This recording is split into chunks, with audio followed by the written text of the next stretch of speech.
Houston, we had a problem. Hey gang, we're going back on one of the viewers' projects to have another look because Randall had sent me a series of videos about his car, about tools and stuff like that, but one of the videos either got lost in cyberspace or accidentally got deleted, I don't know. However, he has resent that video to me, so I thought rather than pull off the initial video, we'll just make this a supplemental video. So this will be like Viewers Project 16.5. So kind of a continuation of the first video. Now, this one doesn't have an introduction from Randall, so you have to go back and look at the first video to get that from him. And we're just going to jump right in to him talking about his 67 Cougar and some of the work that he's done to it. So let's have a look at his Cougar. Once I had the rotisserie in hand, it was easy enough to shift gears from working on the engine to working on the chassis. The rotisserie was surprisingly easy to install. I had 4 bolts up front and each side, 2 on each side, and 2 bolts in the back. I did have to remove the rear end and springs before I could bolt the rotisserie to the back. In short order, I was able to tilt the car on its side and find issues that I had no idea existed. Once the car was in the rotisserie, I used several methods to prep the underside of the car and clean all the gunk and goo from the front suspension and engine compartment. You know, I've been a dry ice blasting contractor for several years, and I have access to some equipment that some of you don't have. Initially, I dry ice blasted the engine compartment and many of the parts that I had removed. I also had a blasting pot with walnut shell in it, and I needed to empty the walnut shell out for another project, so I used walnut shell to take some of the paint off. And I've got wet sandblasting equipment, and I used wet sandblasting equipment to take some of the paint off. Finally, I used traditional sandblasting to do some of the work too. Underside the car is complete, but outside car I haven't really done the whole enchilada. Just because we've got other things going on here. But as I get to it, I've uncovered quite a few things. In fact, in every instance, the media uncovered issues. Initially, I was curious to see what was underneath all the Bondo that was in many locations. There under the rear seat, it was located here, both sides. In the corners, there was Bondo, and all the corners between the aprons and the firewall. Anyhow, what I found was a lot of gaps and built welding that had no penetration really. It was just lots of welds on top of lots of welds here. But anyhow, I bought an export brace to try to hold everything in its proper position.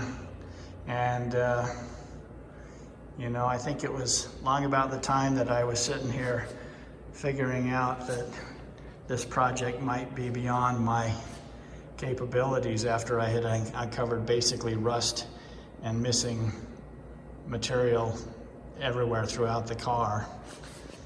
I think that's about the time that I first ran into Joe Daddy's garage and started watching some of the videos that he had posted.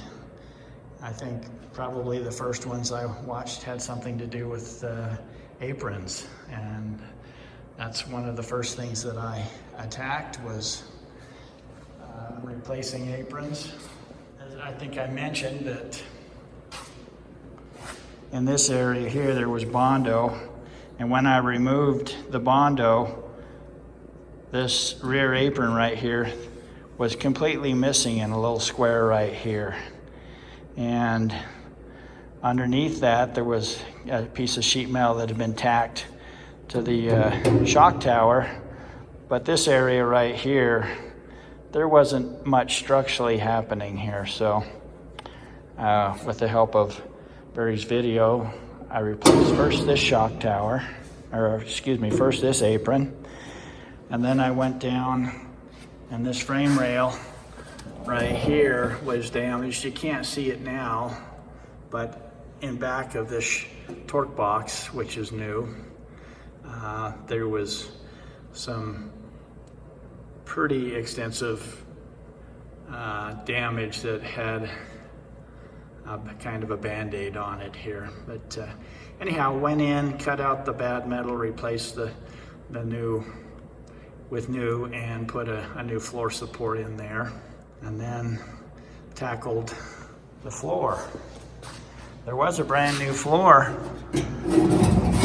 installed here, but it was about 3/4 of an inch off the floor, what was left of the old floor support, and it was crooked. So I took the old one out and put a full length floor pan in. It's not completely welded in, but it's tacked in pretty good, and we'll finish tacking from the backside when we get it, the rotisserie back up. One of the questions that, or one of the issues that I've run into though, is when I took these seat risers out, I scribed their location on the inside of the rocker panel. And when I put this back to the original location, these holes don't line up with the holes in the floor pan, in the aftermarket floor pan. To line these holes up, I have to move it forward of the original location, which, you know, for short people that wouldn't be an issue, but you know, I'm 6'3" and my youngest is 6'8". So if anything, we're interested in moving it back farther. So I don't know if there's any issues with it, but I thought maybe I would plug these holes and re-drill them in a position, you know, that's back closer to where it was originally here. So that's one of the issues I've run into, and we'll have to see if that's something that works out well for us here. I think I mentioned a little bit earlier about the Bondo that's above these rear torque boxes over here.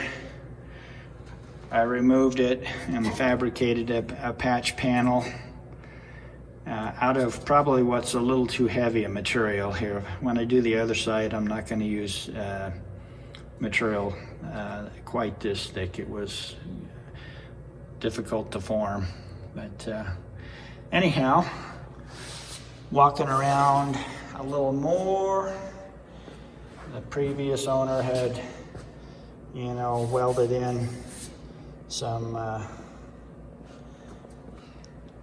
junkyard parts, and I think there's enough issues here, you know, especially down under here where they're folded under, that I think I'm gonna just get new quarter panels. Dynacore now makes new quarter panels that I guess start right up here in this lead soldered region, and replace the entire quarter panel on both sides. When I sandblasted the underneath of the trunk area and the Bondo out of this area, there was just really nothing left here. So I was able to get new trunk parts for the Cougar from, I think it was John's Classic Cougar back in Michigan or somewhere. But these seem to be pretty nice parts. One for either side, and got the little panels that drop down the side here, and a nice panel in the back. And they look like they're going to fit real well. Not so lucky in the wheelhouse side of the equation here. These look pretty sad here. There's been some patches attempted in the past, but there are no aftermarket wheelhouses for Cougars yet. Dynacorn, I think, is working on it, but it may be years before they actually have anything on the market. So I'm going to have to most likely repair these or find some at a junkyard, which is getting increasingly hard to do. Anyhow, on the tail end of the equation, everything's in pretty good shape. There is a little bit of rust, like right up in this corner on both sides. So I think I'll just cut out a little section both sides there. And yeah, well, moving around to the other side of the car, you can see there's still lots of Bondo here. There's rust coming through in many locations. Now might be a good time to tell you that the 67 Cougar was car of the year back in the day, and basically it's a Mustang. I don't know that I would say on steroids, but it was supposed to be kind of a higher end Mustang alternative that Mercury put out. And so a lot of the components will be very familiar to all you Mustang restorers here, all the suspension, all the engine, all that kind of stuff. And so in my search for parts for this car, I found a 67 Mustang. And originally it was just going to be for parts because it's got brand new disc brakes front and rear. It also had a brand new Curry rear end in it, and rims that and brand new tires that I don't know that this is what I'll put on the Mustang or the Cougar, but I think what I have myself here is two projects now, because this has new sheet metal for almost every component. The interior's been redone. It doesn't look like it in this picture. And what I was most excited about is that it was a manual transmission car. So the T5 that I got from my Cougar, and was wondering where I would find the clutch assembly. Well, clutch assembly's right here. The Mustang also came with an AOD transmission. And the week before I bought the Mustang, I pulled a 9-inch rear end out of a 69 Cougar. So I suspect that's what'll go in the Mustang when I get around to it. And the Curry rear end is gonna go in to the Cougar. So I'm a little bit jealous because there are far more parts for the Mustang, especially, you know, talking body panels, than there are for the Cougar. But I think I'll be able to find enough parts to make a difference here. So on this side, gonna replace the floor pan on this side as well. And there's, I don't know what's under that epoxy and that schmear there, but that'll be repaired. Over here on this side, I removed what was left of the front frame rail from right here back, it was just gone. I've rebuilt the inner frame rail, and the outer frame rail is brand new. And once the floor is out, I'll put a new floor support in. Over here, the apron. In this area here, I had to bend a little sheet metal and add a little something here to close a gap that cowl is in the correct location. Shock towers haven't moved. There was a big gap there covered with lots of body putty, but anyhow, so I've done the best I could with trying to the cowl and the rear apron to come together. I still have to weld spot welds in this area here, but so anyhow, I think maybe having this export brace in place and just doing one panel at a time when everything was supported, everything seems to be going back into place. These Dynacorn panels that I used, the bolt hole locations right here, they all ended up lined up exactly with what was already existing in the shock towers. I did weld up some holes that were here on the side that had been torched in to access the Zerks on the upper control arm here. But when everything goes back together, I'll have Zerks that can be 90-degree Zerks that can be reached. New battery box. What else here? Oh, I guess I should talk about the cowl a little bit. You can see I've started to remove the spot welds on the cowl, but I was thrilled that I was going to be able to just put a brand new upper and lower cowl in. In fact, I was thrilled enough that I purchased an upper and lower cowl. And what I've learned since then is that the lower cowl is compatible with the Mustang, but the top portion has a few differences. One of them is on the Mustang, there's this ridge right here, right in the middle.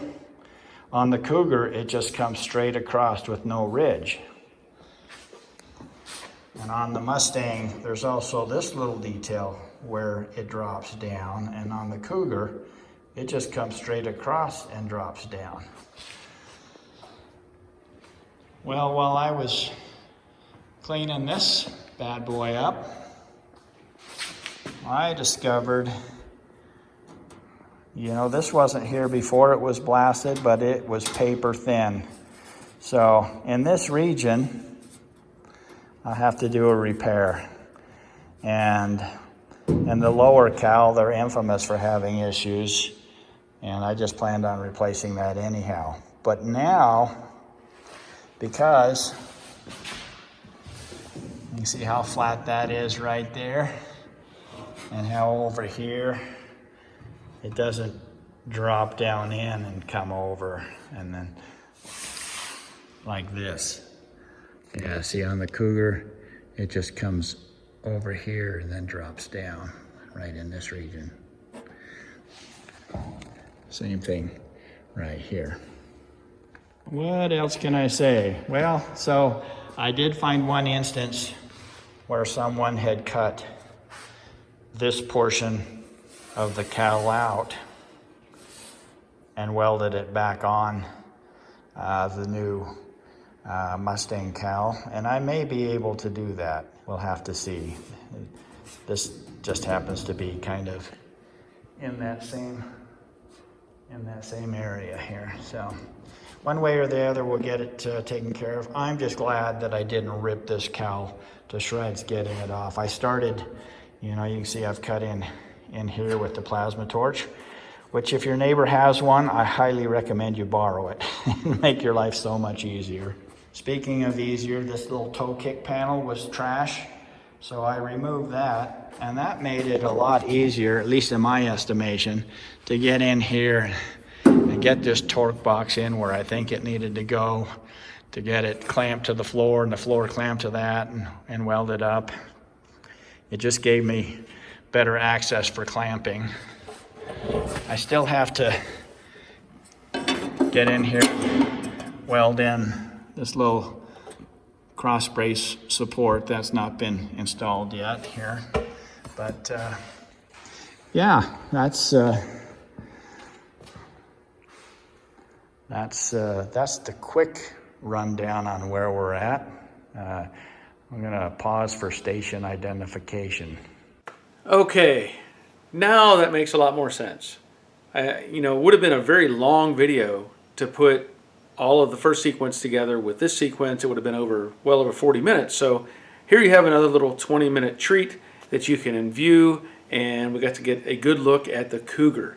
So I want to thank Randell for resubmitting that so we could get it together and have it on the channel. Now, as I've said before, if you want to be part of the Viewers Project sequence or series, by all means, send me an email.